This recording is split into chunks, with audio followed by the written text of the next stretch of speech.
Ludovic Toro, l'histoire se répète. Il y a un an, on déprogrammait des opérations. Il y a un an, on confinait. Nous sommes un an plus tard. Elle se répète, mais elle était prévue. Qu'on ne nous dise pas aux juges qu'on ne savait pas. Les courbes, on les avait depuis longtemps, les projections, on les avait. Donc qu'on ne fasse pas aujourd'hui les étonner, on se dit comment ça se fait. On le savait tous les médecins l'ont dit depuis le début. C'est pas une surprise pour personne, aussi bien les hospitaliers que les médecins de ville, je veux dire. Donc il n'y a pas de surprise. Donc on arrive à ce qui était prévu, puisqu'on n'a pas pris les mesures pour moi, qui était nécessaire. Donc on va commencer à transférer de la région Île-de-France, comme faisaient les autres départements, sur d'autres régions moins tendues. Mais quand les autres seront tendues, qu'est-ce qu'on fera? Et puis je vous rappelle, et mon collègue vous le dira sûrement, transférer une réa, c'est pas très facile. Et ça n'augmente pas la survie du patient. Transférer un patient, c'est dangereux.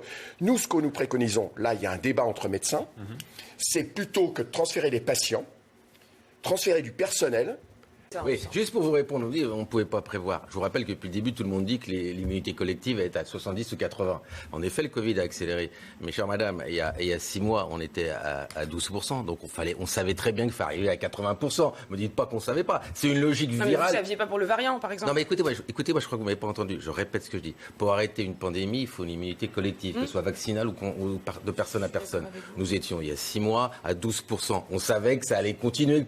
Qui pouvait dire que ça allait s'arrêter? Personne. On a bien vu. Alors, ce qui s'est passé, c'est comme nous, on était dans un marathon et que, en fait, le virus a décidé de l'accélérer. On a cru que ça allait s'arrêter, hein. Pardon? On a cru que ça allait s'arrêter. C'est vrai, on a cru. Alors, nous, il n'y a aucun médecin qui a dit que ça allait s'arrêter. Ces épidémies, en général, elles durent 3-4 ans. Alors, avec oui, une intensité plus ou moins variable. Mais chaque hiver, vous avez de la grippe.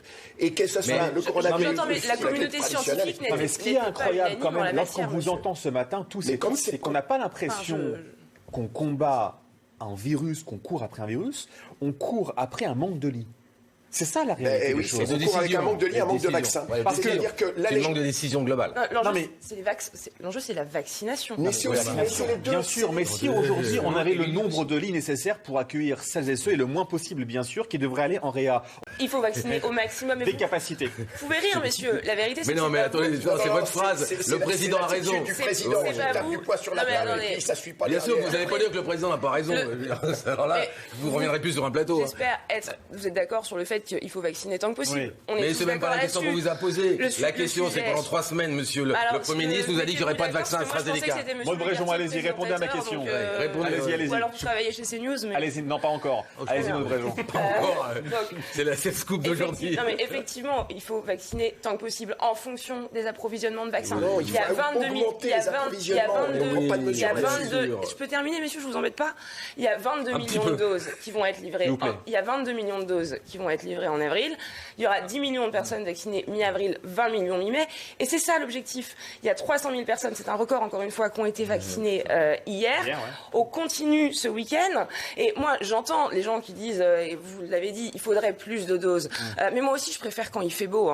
Sauf qu'à un moment, il y a une réalité qui est une réalité... Non, mais excusez-moi, qui est une réalité industrielle. C'est ça le problème. Je vous coupe pas quand vous êtes en train de parler. Il y a une réalité qui est une réalité industrielle.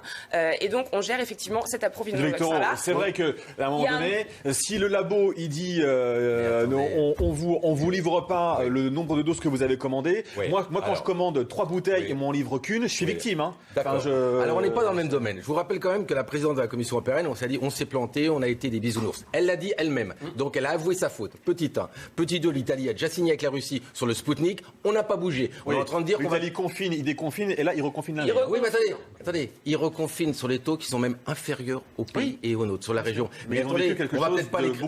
Attendez, comme on disait, je crois que tout le monde a dit, il ne faut pas comparer. On ne va pas comparer. Non. Mais là, aujourd'hui, l'Italie confine avec... Mais ils ont fait un avancé sur les vaccins. C'est-à-dire, eux-mêmes vont produire sur le pays. Et l'Europe, du coup, comme vous l'avez dit, va se poser des questions. Parce que maintenant, chacun fait ce qu'il veut, ils signent ses contrats. Ils ont signé avec la Russie, ils feront du Sputnik. Après, ils feront du Sputnik là, il y en a d'autres qui vont arriver. Mais pourquoi nous, on n'a pas fait comme eux et accéléré les choses? Et ne me dites pas que c'est en cours, ce n'est pas en cours. Alors, il n'y a pas d'AMM aujourd'hui demandé par rapport au Sputnik. Les vaccins, justement, les chiffres, il y a plus de 4 millions de personnes.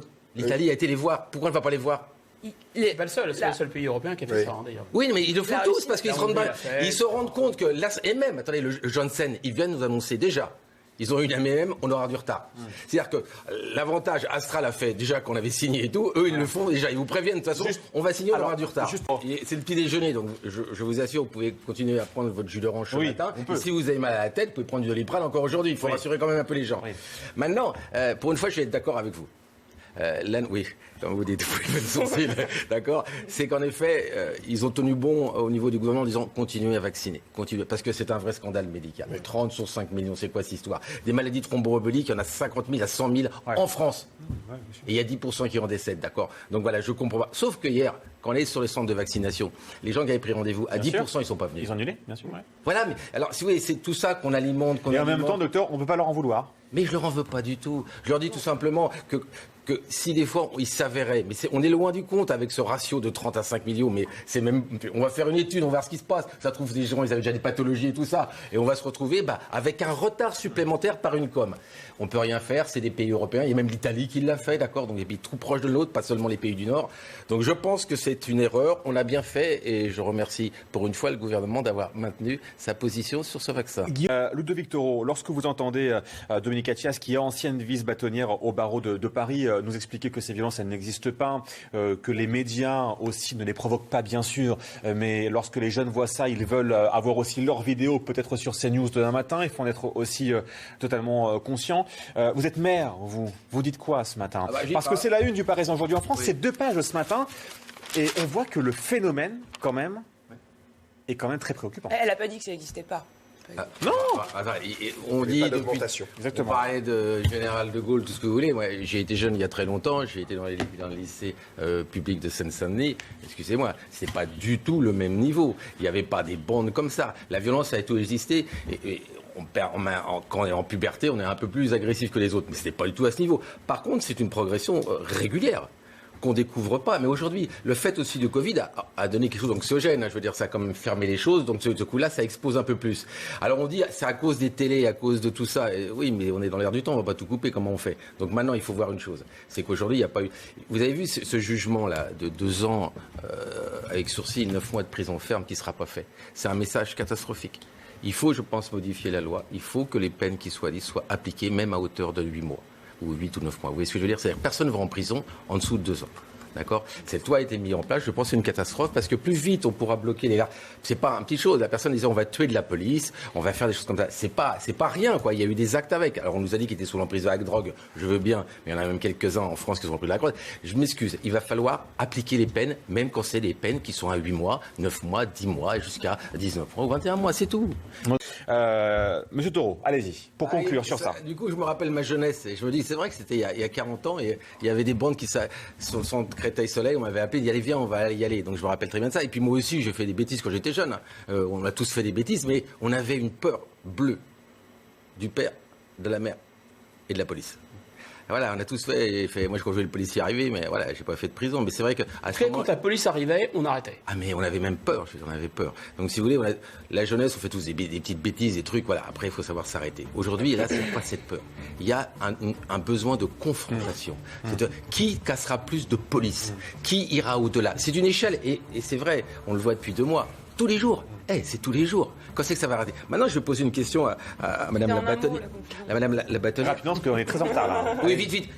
Qu'est-ce qu'on fait? Je veux savoir qu'elle me dise, alors qu'est-ce qu'on fait? Dominique Attias, alors qu'est-ce qu'on fait en quelques secondes, s'il vous plaît? Qu'est-ce qu'on fait, messieurs? Puisque vous étiez sur le terrain, puisque vous avez connu ça, vous allez aller bosser avec les gens de terrain dans les quartiers. Madame, vous allez mettre plus de police de proximité, plus d'associations. Allô? Oui. Allez-y, madame. J'ai pas de leçon ce soir de votre part, d'accord? J'ai sûrement été plus dans les quartiers que vous n'y avez été, vous, madame, d'accord? Alors attention. Sur le terrain. On se respecte, s'il vous plaît.